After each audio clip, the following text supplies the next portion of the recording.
We are officially in the year of 2024. Now, again, if you follow the news closely, take a closer look at the nation of the United States of America. Politically speaking, is standing at the crossroads. And even though, again, we're looking at this elephant in the room, Donald Trump, the former US president, right now is taking a huge lead, not only after winning the Iowa caucus recently, and also some experts believe that Donald Trump is going to take back the White House, and eventually we're going to see perhaps a rematch between Joe Biden, which is the incumbent, and the former US president. Now, some people are asking the question, when we talk about democracy, do we still have any other alternatives? So in other words, democracy today is still running on the track of trust among the voters, but internally speaking, how should we understand this turmoil and chaos, not just in this political sense, but also in this economic agenda? Well, let's say not too far from away from the US, let's take a look at the country of Ecuador. Well, imagine this, a group of gang that bolt into a national TV stadium or national TV studio that began to create this chaos on the national TV. Some believe that has a lot more to do with the domestic drug war, but meanwhile, some claim it's an international attention. Again, those gang trying to send a strong message, not only to the current administration, but also to the citizens as well. Is that the case? And how should we understand the truth and also the reality in the country today? Well, ladies and gentlemen, it's my great honor to invite our distinguished speaker, which is Maria Zuppello. Again, if you're familiar with our show, the Maria has been on our show numerous times, and particularly related to international crisis and regarding all those critical and major topics. Well, Maria, and welcome back to The Missing Piece, and Happy New Year. Thank you for having me. Thank you. Happy New Year too. Maria, again, you're the expert. Again, I want to talk about what is exactly happening in the nation of Ecuador. Again, when we look at the footage and also look at the media reports, number one, it's rather devastating to see what is happening related to the gang and the country. And also, it was rather shocking that they were, I want to be careful, not granted, but they just broke into the national TV studio and stand to appear on the national TV television, and everyone there was pretty much terrified. Now, let's start with a fundamental question, Maria. From your evaluation assessment, what is happening to the nation today? Is it still in chaos or in turmoil? Particularly, we're looking at this political aspect. Let's start by the most recent news that happened yesterday night. One of the most significant prosecutor in the anti-crime war has been killed in Guayaquil. And he was investigating the TC television attack that happened on January 9. So it is a strong message from the criminals, from the gangs of Ecuador against the government. What we can say is that this recent crisis is not the first one, and probably it won't be the last. Just explodes after two big monster that escaped from prison. And first, this outlines the role of prison, totally in control of the 22 criminal groups that are managing drug trafficking in the country, along with the Mexican cartels of Sinaloa and Jalisco Nueva Generación, Italian Mafia, and Albania Mafia. Say that the two mobsters are Adolfo Macia, aka El Fito, is the leader of the Choneros. And what is important to stress is that the Los Choneros is a group associated with the Sinaloa cartel. So we are not, it's not a joke, it's a serious relationship. And then a few days later, Fabricio Colompico, aka the Savage, is the mobster of Los Lobos, associated with the Mexican cartel Jalisco Nueva Generación, escaped. So after these tragic events, the government declared war on organized crime. crime. Let's stress that Ecuador is not a cocaine producer country, but has become a hub for drug trafficking to Europe and United States, taking advantage of some elements that we'll discuss in our show. First of all, the disbandment of a revolutionary armed force of Colombia, FARC, in 2016. Coca bush fields in Colombia have been moving closer to the border, leading to increased drug trafficking activity in the region. Just to have an idea of the scope of the issue, between 2019 and 2022, Ecuador's police seized more than 600 tons of drugs. And as you know, seizures are always less of a true amount that is trafficked by the criminal group. This explosion in cocaine export led to a violence, a scenario of violence, of urban violence. Just to have an idea, in 2022, fatalities doubled to more than 4,000, which was really a true record. And only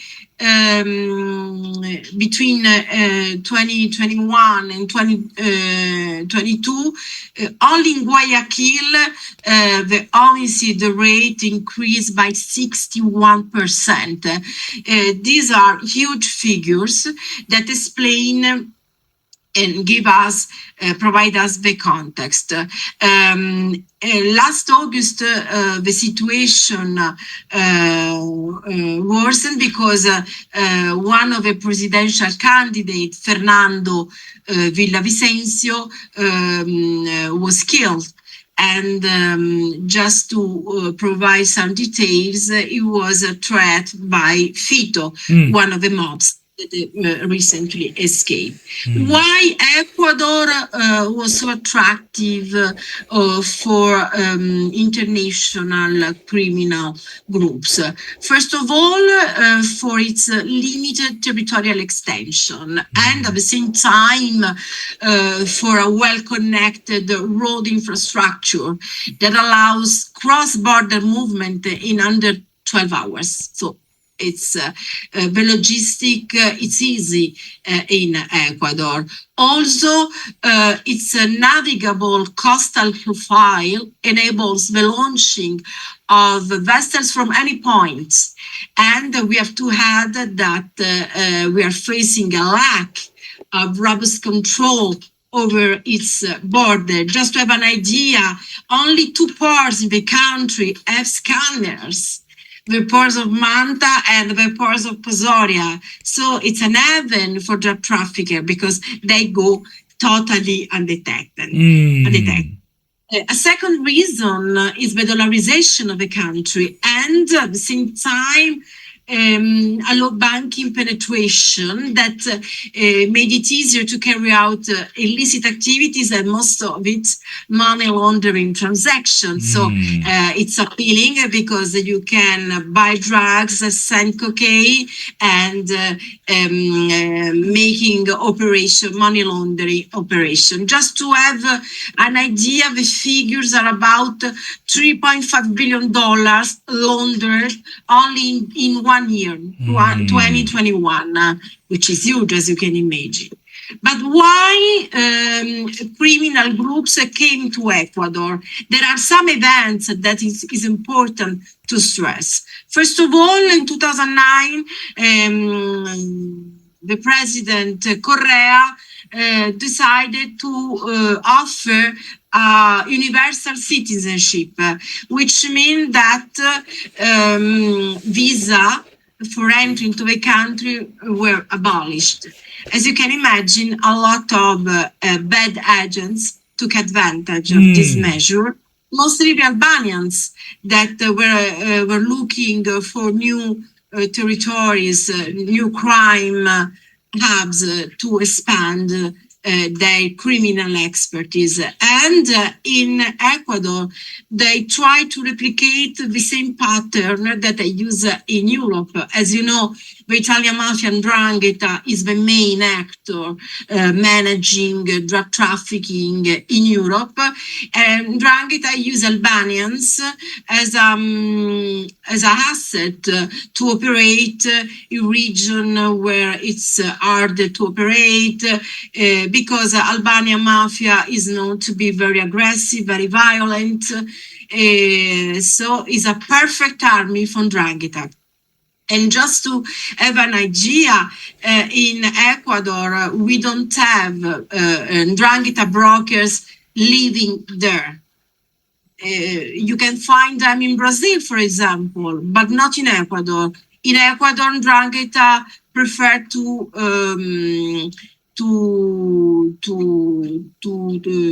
delegate Albanian mafia in terms of rough jobs, logistic organization of drugs, transportation in the. And also, it's important to know that Albanian mafia has very strong links with Mexican cartels. Just to give you an example, is known to investigator that Sinaloa drug cartel led by Ismael El Mayo Zambada established a money laundering partnership in Mexico with members of the Albanian Isa Brothers clan. So there are relationships outside Ecuador, and Ecuador was just the perfect place, the perfect region to set up the same pattern that the same patterns that I already know in other parts of Latin America. This explains why since 2017, Ecuador faced several murders of Balkanian mafia members. Okay, so it means that there was a war between the Albanian criminal groups.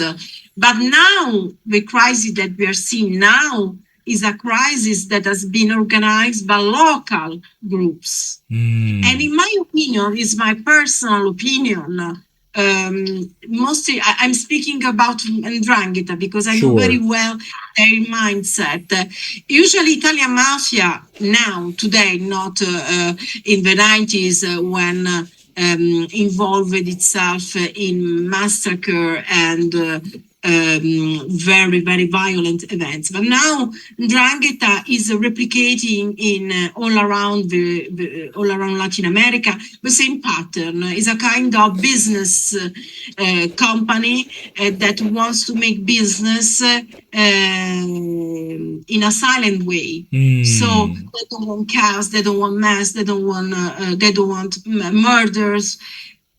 So as you can imagine, the situation now in Ecuador is not favorable, is unfit for foreign mafia to do what they want, drug trafficking.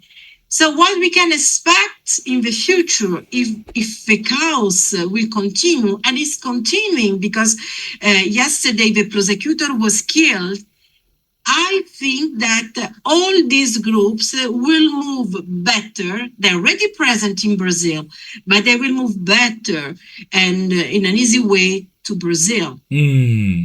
What is scaring is that the Mexican cartels are not that present in Brazil. We just saw some clues, but it's really early. It's an early presence. The mess in Ecuador could lead to a more violent presence of Mexican cartels in Brazil. Don't forget that members of Primeiro Comando da Capital, the first command of capital, PCC, the main criminal groups in Brazil, members of PCC are known to be present in the port of Guayaquil. So it means that they participated to this dirty cake, and they for sure will be happy to open their door to Mexican cartels and to the amounts of drugs that Ecuador was used to manage the last years. So as you can see, what happening in Ecuador can have an impact not only in Latin America, but if you think about also in United States and Europe. Why? Because from Brazil, if Mexican cartels move in a massive way to Brazil, we will have a larger scale fentanyl production in the country, and the establishment of the increase of new routes to United States. So the situation is really critical at this time. I think that Ecuador until now didn't fight the issue in an appropriate way. The result. Well, Maria, I agree with you 100%. Again, as you were describing this whole process of mafia and the presence of money laundering, of course, we're seeing this drug cartels in the country as well.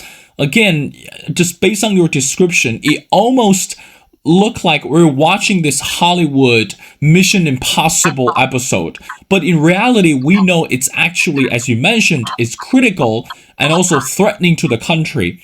But as you mentioned before, what's happening in Ecuador today, it's also alarming for the neighboring countries. I want to read a certain statement. I want to get your reaction, perhaps even a further explanation on this.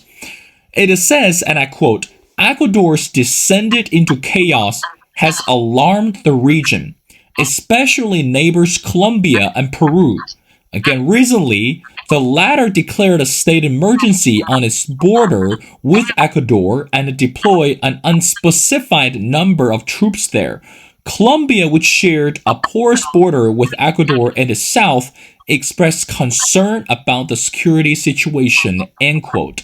Now, Maria, again, as we mentioned before, Ecuador, it's rather crucial and critical in Latin American region and the border with the nation of Colombia and Peru. Why do you think that from the Colombian and also from the Peruvian perspective, what's happening today in the nation of Ecuador, it's also alarming in terms of security situation in both countries? Your thoughts? What I think, just think about why Brazil became so important over the years. Because Colombia began a policy with the United States to fight cocaine trafficking. And actually, even with Petro administration, United States is still present in the region and try to collaborate in terms of drug trafficking. That's why a lot of cocaine trafficking moved to Brazil, because it was less controlled by the U.S. authority, by the U.S. agency DEA. So I don't think that Colombia will explode because Colombia is still inside an international ring that gives a lot of attention to the fight of drug trafficking. Peru maybe, but you have to understand that drug trafficking now, cocaine trafficking, is an international issue, is an international structure. So you have different criminal groups. In Peru, for example, we have drunk. Yes, we have. But in Brazil, its presence is much more professional. It means that they have a local ring of corrupted authorities, corrupted police officer. This is very important when you have to set up a cocaine trafficking, because corruption actually is the only way to really establish a criminal market and not having any problem at all. So Colombia, maybe probably it will be there will be an increase. Maybe some local mobster from Ecuador will move to Colombia. No doubt about it. But in terms of the volumes of drug trafficking that Ecuador used to manage, in my opinion, Brazil now is the perfect country. And when I'm thinking about Brazil, I'm thinking about the north of the country. Why? Because we have the Amazon, and now the Amazon is a no-entry zone, as the Yanomami tragedy is showing, even under Lula government. Why Yanomami are dying? Because actually the Brazilian state failed in countering the expansion of criminal groups operating in the Amazon. Just to have an idea, Roraima, we talked about Roraima when we spoke about the Guyana, the threat of Guyana conflict with Venezuela. But Roraima became the door for all kind of criminal and legal illicit activities. You have gold smuggling, you have Hezbollah members that are involved in drug smuggling, in money laundering operations. You have PCC, you have Comando Vermelho. Last year, some members of Sinaloa cartels were identified in the Amazon. So actually, the Amazon, in my opinion, will be the next stage of drug war in Latin America. Probably not Santos, but the north of Brazil. Maria, two more questions before letting you go. Now, again, based on the latest report, some believe that the reason why we're seeing this increase of the drug cartels in Ecuador, and also it represents the failure of the entire judicial system in the country. Now, can you talk about, do you think what really happened recently in the nation of Ecuador can be explained or can be understood as a failure on this judicial system? What do you say to that? Yeah, I totally agree. Just look at the security policy in the last 15 years, okay? Every president could not achieve anything. During his presidency, Rafael Correa, for example, as we said, undermined Ecuador's ability to fight drug trafficking by closing the U.S. military base in Manta and discontinuing operation with the U.S. Drug Enforcement Agency. So he started allowing the Ecuador's maritime economic zone totally without surveillance. And then we had Lenin Moreno from 2017 to 2021. He led to the dismantlement of Korea's Ministry of Justice. With this, the government lost total control of the prison, and the prison became operational bases for organized crime groups, which is important to stress. And finally, before the latest president, Guillermo Lasso government held a referendum about constitutional reforms to tackle crime. This referendum was a failure, and then he proposed changes such as legalizing the possession of firearms for self-defense, and he gave the military a more significant role in anti-crime efforts. But all these measures were a failure. Why? Because of a corruption, because if you don't have an institutional system where people are loyal to the ethics of state, you can fall in the mess, in the chaos that we are seeing in Ecuador. Maria, I want to ask the last question regarding what's happening in Ecuador, and also want to get your final thoughts. Now, because Yes. of what's happening today in the nation, and based on the survey, local residents are saying that right now the tensions are rather high. No one is shopping right now, and they are scared because they don't know if they opened up the country and they could be robbed. So, in other words, we're looking at the word chaos, we're looking at the word turmoil. So, I want to get your final thoughts. Are we going to see any type of political or social reform before this is getting worse? Or maybe perhaps in this political sense, we allow Ecuador continue to descend into chaos until it is way too late to solve the crisis. What are your final thoughts?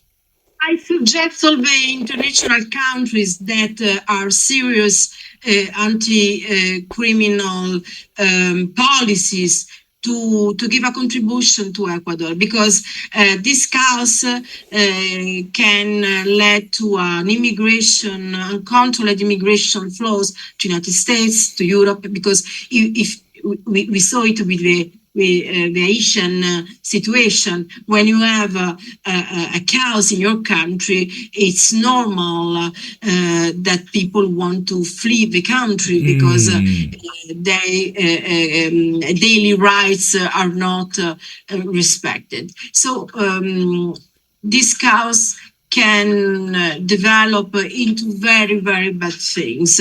I think that all the countries that are involved in this story, because I'm thinking about Italy, I'm thinking about European authorities, because Albanian mafia and Ndrangheta mafia are from Europe. I think about Mexican cartels, and the United States are really involved in this issue. So I think that we have try to collaborate with the Ecuador government to find a way, first of all, to get out from this mess. Because when you have a chaos, 100% chaos, nothing can be produced on a long terms vision. So first of all, we need to resolve the contingent situation of the country.